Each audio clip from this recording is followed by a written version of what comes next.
एक प्रश्न आता है कि हम ध्यान करने तो बैठते हैं, उपासना करने बैठते हैं और मन हमारा नहीं लगता है परमात्मा में, मन तो जहाँ तहाँ भागते रहता है, तो उसका हमको फल मिलेगा कि नहीं मिलेगा, एक प्रश्न आता है।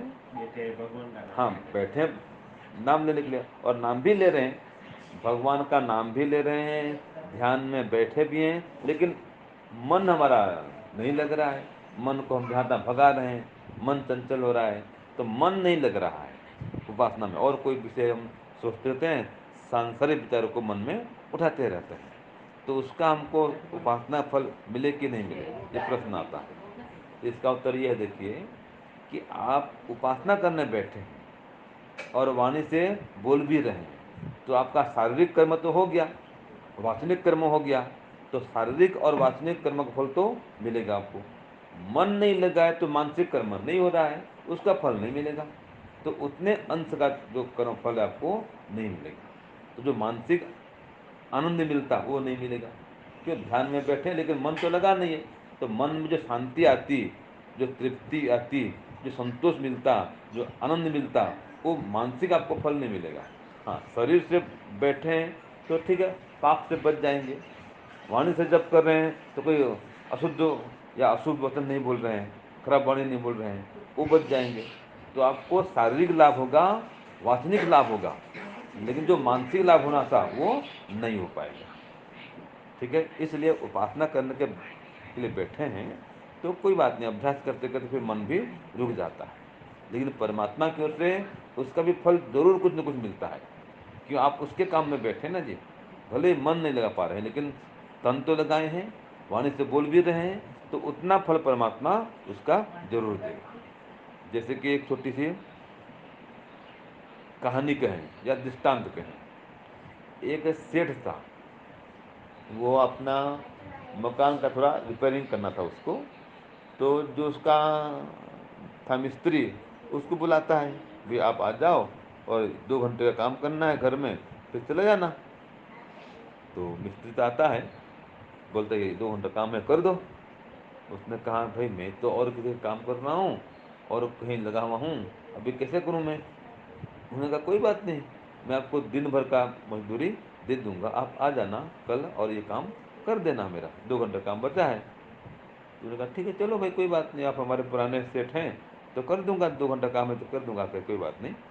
तो आप ये रेती है, सीमेंट है, जो साधन है वो ला के रखना, मैं ला के अपना सामान लाऊंगा, वो करनी है जो उसका हथियार है ला कर दूंगा।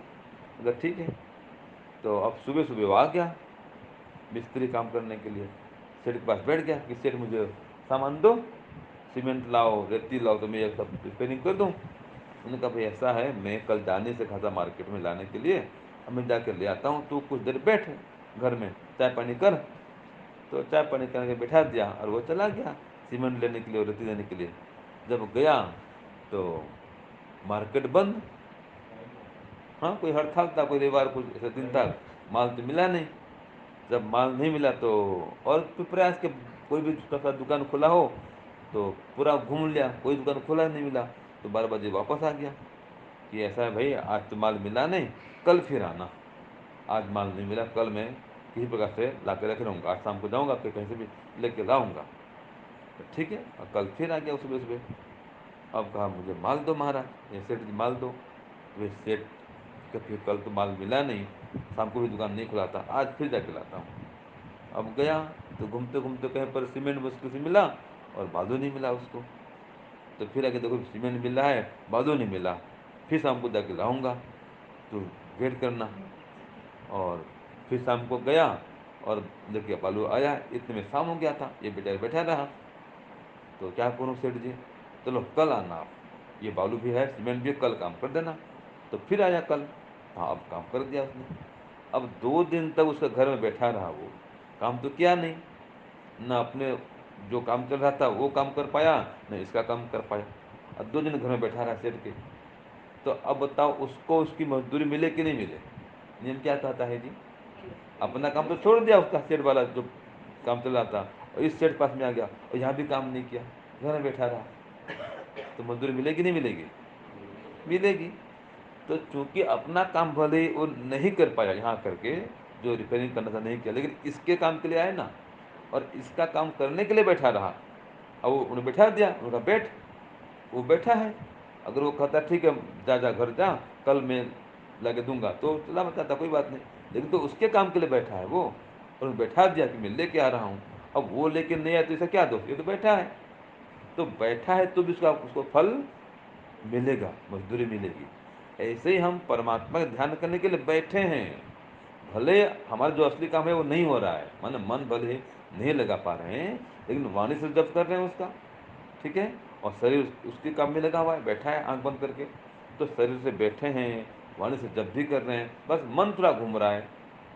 फिर मन में ऐसा नहीं कि दिन भर घूमते रहता है, बीच बीच में याद भी करते हैं, जब भी करते रहते हैं, बीच में मन को कहीं और भी भेज देते हैं, फिर खींचते हैं, ये चलता रहता है। तो मन तो चंचल होते रहता है, लेकिन वाणी से उसका जब कर रहे हैं, उसके लिए बैठे हैं, तो इसका फल परमात्मा जरूर देगा। अब मन से इतना नहीं हम तैयार हो रहे हैं या मन को नहीं लगा पा रहे हैं, तो जो मानसिक जो मिलना था आनंद शांति, उतना नहीं मिलेगा। बाकी पुण्य तो मिलेगा, शारीरिक कर्म में बढ़िया ध्यान करने बैठे हैं, और जब भी कर रहे हैं तो उसका उतना अंश का हमको लाभ जरूर मिलेगा, फल जरूर मिलेगा। इसलिए मन लगे चाहे नहीं लगे, ध्यान करने के लिए जरूर बैठना चाहिए। संस्कार तो बनेगा, अभ्यास तो होगा बैठने का, तो अभ्यास करने के लिए, संस्कार बनाने के लिए भी जरूर बैठना चाहिए। और ऐसे बैठते बैठते बैठते अभ्यास होगा, और फिर आप मन को एकदम स्थिर कर पाएंगे। ओम शांति, ओम शांति।